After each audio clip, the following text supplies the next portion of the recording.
একজন ব্যক্তি জুমার নামাজের পরে কিছু চকলেট বিতরণ করছে। লোক করছে কিসের জন্য চকলেট বিতরণ করছে?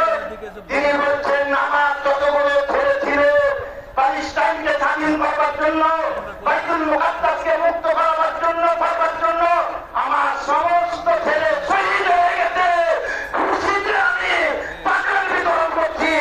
তাই আজকে জমিয়তুল উলামা হিন্দের নেতৃত্বে যতগুলো এজেন্ডা নিয়ে এসেছি আমরা জানাতে চাচ্ছি। আর আরেকটা কথা আমি বলতে চাচ্ছি, আমরা মাজলুম, আমরা নির্যাতিত, জালিম অত্যাচারী শাসন আমাদেরকে দুর্বল ভেবে পীর